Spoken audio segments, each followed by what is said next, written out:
Hello, welcome to English Sponge, where listening is learning.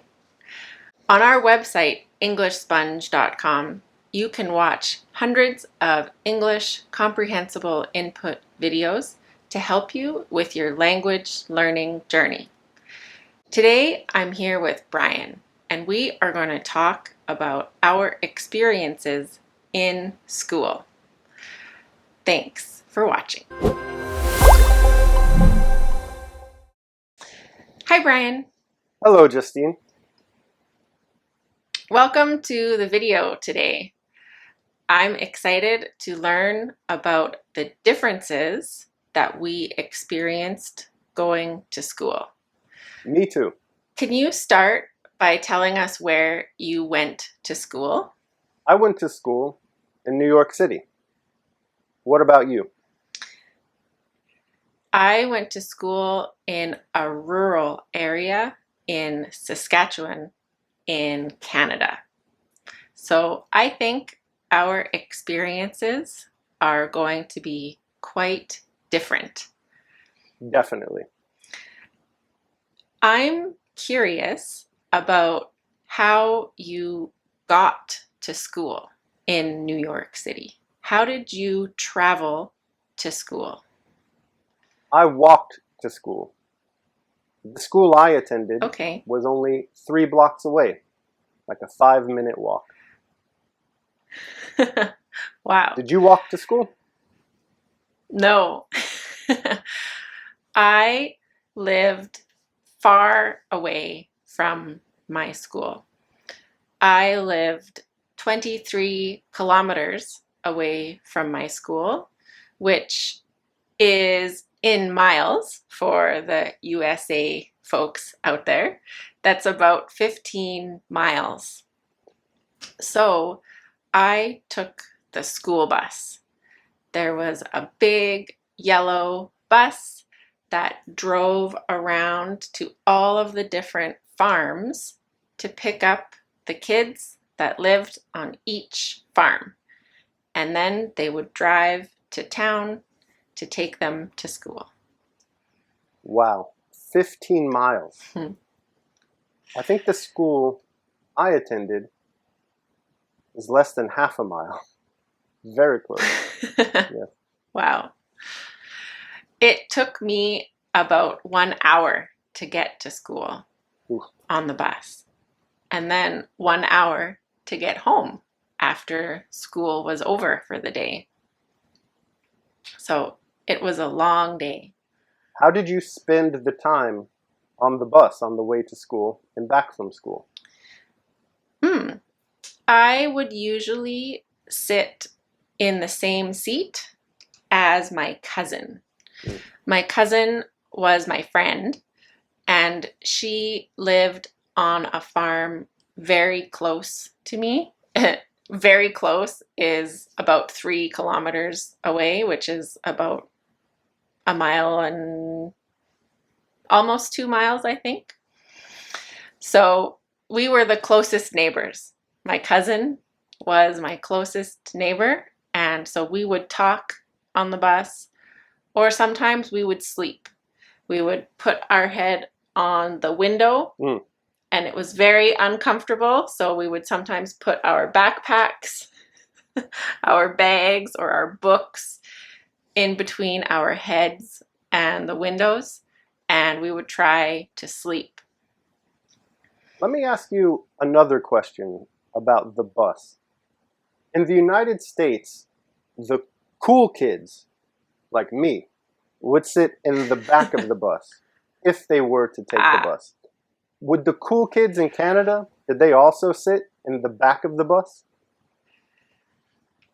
It was definitely cool to sit in the back of the bus. And the buses were for all ages. So there might be a 5-year-old kindergarten student on the same bus as a bunch of kids from grade 12. So it was always the older kids who sat in the back of the bus. So no matter if you were cool or not cool, if you were older, you would sit further in the back of the bus. I see. I'm curious, Brian, what you did in New York City at recess when you have a break between classes, and in elementary school anyway, you get to go outside and play for 10 or 15 minutes. How did that work in New York City? So at PS 166Q, which is the name of the school, the elementary school in my neighborhood, what they would do was they would take us outside, and it's a very dense urban environment. There are just streets, sidewalks, and buildings. That's it. And what they would do is they would shut off the traffic from the block that the school was on, and we would play in the street. That was it. Oh, Yeah. so What about you? you didn't Did you have play in the a streets? park or a playground? Not on the school campus. So after school, Okay. we would often go to the local playground. School would get out. We would hit up the bodega where we would get like a Coke and a sandwich, and then we would go to the playground or wherever we wanted to go hang out, and that's what we do. So we did have playgrounds, of course, in the city, but we didn't have a playground or a field or anything like that on the school grounds because Okay. it was all concrete everywhere. Yeah. What about you? Wow. Well, at our school, the elementary school and the high school were right close together, and they shared a big area of grass and fields. The high school had probably 3 or 4 soccer fields Mm. and a football field and a tennis court and a 400-meter running track, like the loops that you see at the track and field events or at the Olympics. Right. And then the elementary school had 2 different playgrounds. There was one playground with grass with smaller equipment for the kindergarteners to the grade 3s, I think. And then there was a different playground for the grade 4s to the grade 6 students. So we had a lot of free area outside, probably the size of like 2 city blocks. Yeah. There was a lot of free space and lots of grass, and What? we would play many different types of games. Okay, that was my next question. What type of games did you play Okay. during recess? When we were younger, we would play on the playground or play tag, where one person is it and they have to run and try to catch somebody else. And then if you touch somebody, you catch them, and then that other person becomes it.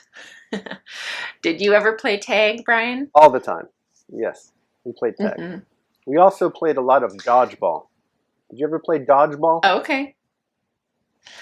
Yes, but I think we played dodgeball inside. We played dodgeball in the gym. We didn't play dodgeball outside. Yeah, we have a... Do you want to... Yeah. So what is Go ahead. dodgeball? That's a good question. Yeah. Dodgeball is a game where... Well, there are multiple ways to play this game. There are 2 that I'm familiar with. The first style of dodgeball is the students will form a circle. And then that's one team. The other team goes inside the circle. And the team that's outside, the team that is the circle, will take a ball. It's a ball about as big as a basketball, a little softer though. And they'll throw it at the team inside. And if the ball hits a player, that person is out. They must leave the circle.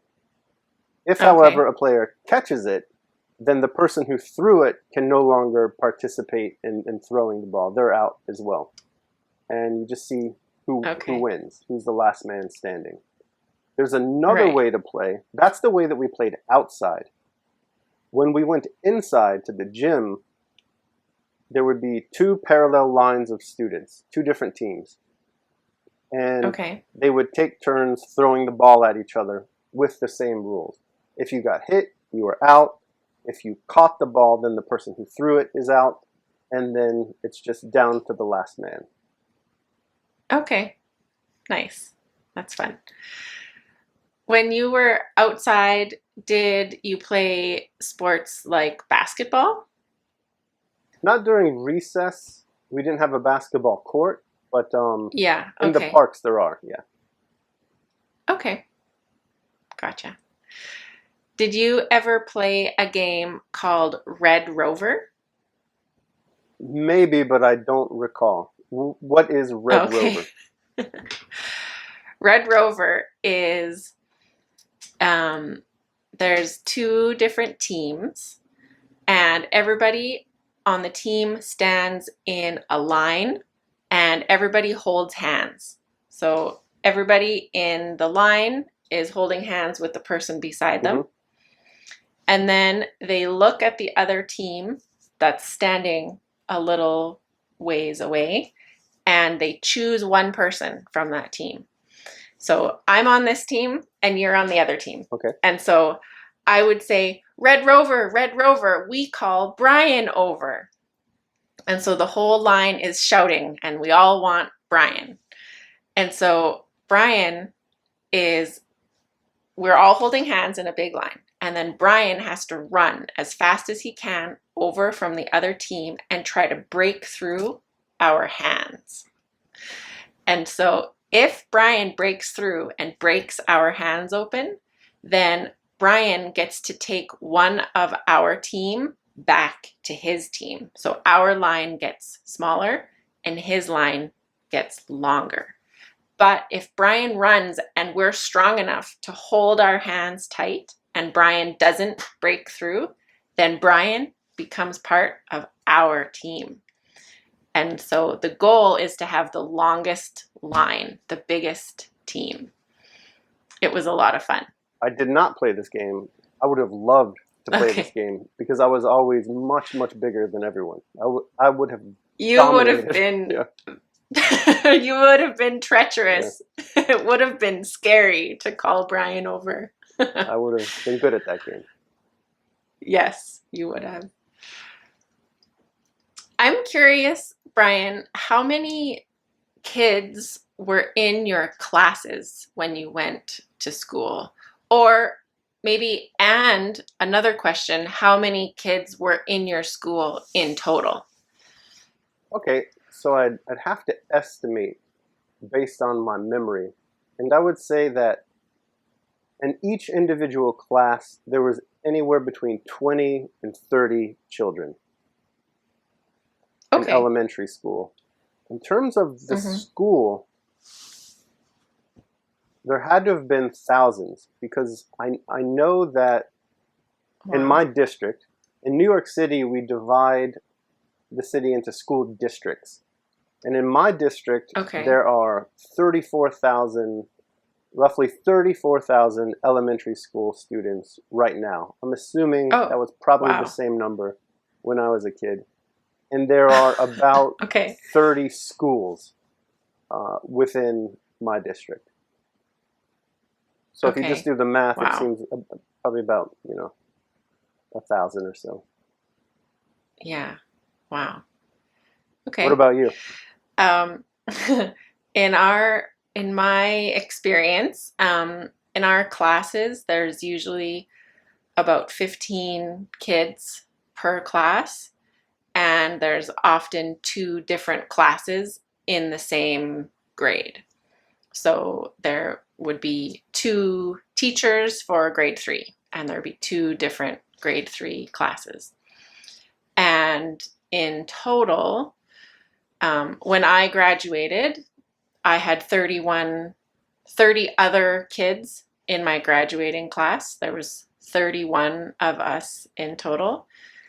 And in total, our elementary school and our high school, I think, was probably around 500 kids. So you knew everyone in your class. Mm-hmm. Very well. Yeah, that's not the case with me growing up. I mean, everyone in my class, yes, Right. but of the same age, no, because there were multiple classes Yeah. of the same age. Right. Yeah. I knew everybody's parents and siblings, their brothers and sisters. I knew the names of their pets and where they lived and How did you ever manage to get in everything. trouble? This sounds terrible. Oh, there was plenty of trouble. I guess that's good to have that sense of community. It'll keep people in line. Yeah, Yeah, we had some I wild guess ones. that's up true. here. Yeah, you always have there's a few kids, I think, in every grade that are the troublemakers. And so the troublemakers, their parents always knew what they were getting up to because the news would always get back Yeah. to the parents. With so many kids in your district, did you say how many schools were in your area? I think 30, 31, maybe 32 schools. Okay, Just in my district. right. Elementary schools. I'm not And talking about middle school or high school. Oh, Just the elementary wow. schools. Okay. Yeah. And there are, I looked it up before this talk, about 34,000 elementary school students Yeah. in the district. Wow. That's not for the whole city, that's just the district. Yeah. And so the district is just a small area of, would you consider it your neighborhood? No, so it's a little bit larger than Okay. my neighborhood. Where I live in Okay. Astoria, that's the name of my neighborhood. It's in Western Queens. Okay. But District 30, which is my district, includes probably 7, maybe 8 other neighborhoods in Western Queens.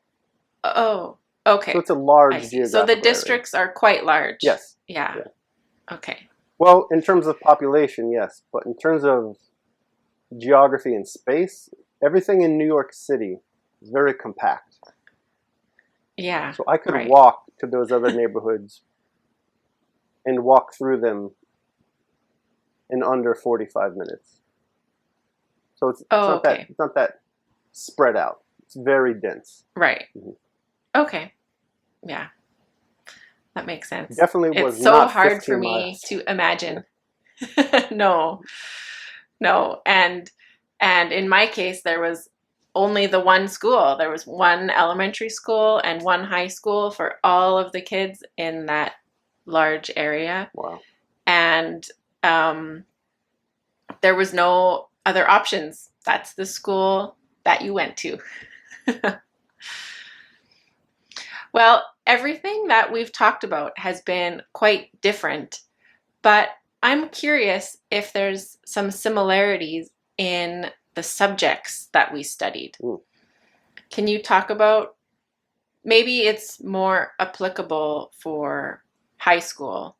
I'm sure in elementary school we both studied math and English, and we colored maps in social studies. Oh, definitely. and learned about health and the best ways to brush your teeth. But in high school, I think the subjects would still be quite similar. Can you talk about what you studied in high school? Okay. So we studied the basics. We had a history class, an English class, mathematics, science, I guess different social studies types classes. We had psychology. What else did we have? I said history already. And we had Spanish classes, in which I learned nothing. Oh, okay. Yeah. Yeah, in Canada, we had French classes, Ah, and I also learned nothing because they didn't use comprehensible input. now they should know better. That's Yeah. right, they should. So let's talk about what books did you read in high school for literature or English class? Okay, so for English class, and I would say this is quite common throughout the entire United States, there's a core group of books that students are required to read. First, Hmm. Shakespeare. I'm pretty sure Yes. everyone reads or is asked to read Romeo and Juliet, Hamlet, Hmm. and Julius Caesar. I think those three would probably Okay. be the most common required readings from Shakespeare. Were you required Hmm. to read Shakespeare in high school? Yep, but I don't think we did Julius Caesar. Hmm, I only remember doing Romeo and Juliet and Hamlet. okay. Yeah. I guess We Americans just like also read, killing political figures, oh. I guess. Which one? It's a good Yeah. practice. And which of those did you like reading Shakespeare? Were you glad that you were required to read him? As an adult, I can look back and say that I'm glad that we were required to read them. But as a student, I was quite frustrated. I had a hard time with the metaphorical language, but I'm glad that I was exposed to it. And I'm also um, interested in the origins of words and sayings. And I think it's interesting how many words and sayings that William Shakespeare invented that have become part of our everyday speech. Absolutely. Shakespeare is a cornerstone of the English language. In my opinion, I'm very happy to have read him in high school, and I continue to read him unto this very day. In fact, right now, I'm I'm reading his poetry right now. I'm reading the sonnets Wow. and his two long poems. He he's the best. There's no Yeah. argument. Yeah. Yeah. Um. Did you enjoy Shakespeare when you were a teen as well? Oh, absolutely. Um. Okay. Not so much Good. Romeo and Juliet, which I didn't gain an appreciation for until more recently. Okay. But Hamlet and King Lear, we read, and Mm-hmm. Macbeth. These are very violent plays, and Yeah. I was attracted to it. I don't know. Right. Yeah, I liked it. We, now that you say Macbeth, I remember that we also did Macbeth in high school. Yeah, that's one of his shorter works too. So I think they Okay. probably read that a lot in the United States because that's a short play. Yeah. Hamlet's pretty long, but Okay. to be or not to be, you have to read that. Yeah, Yeah. that's right. And what other That's right. books did you read in high school other than Shakespeare? Some other ones I can remember are Fahrenheit 451. Mm. It, Did you read that one? I did, and then we burned them afterwards. Did you No, actually? no, we should have though. That would have been Oh. awesome. Yeah, yeah. So for I those of you think who haven't read in Fahrenheit 451, the joke there is that the novel is set in a dystopian future where the government has decided that the people must not be allowed to read books lest they become intelligent and then rebel against the government.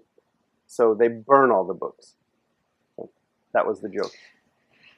yes, and in our class, some of us wanted to burn the book because we didn't like doing novel studies, Yeah. but I think it was a good book to read, and in the same idea or in a similar theme, we also read 1984 by George Orwell. That's You read that one as well? Yeah. Oh yeah. That one I'm not Yeah. sure if we read it for class or not. I was always reading a lot, so it's tough for me to distinguish what was required and what I was just reading for fun. Yeah. That's a nasty book. I love Right. that. That's a very dark book. So Yes. if you want to be depressed, read that book. It does not have a happy ending. Yes. Yes, for sure.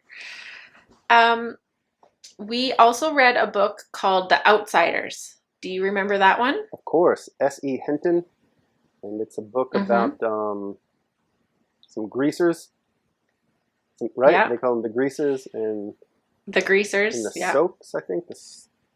I think. I forget the name of their Yeah. opponents, but it's a good novel Right. about the adolescent experience.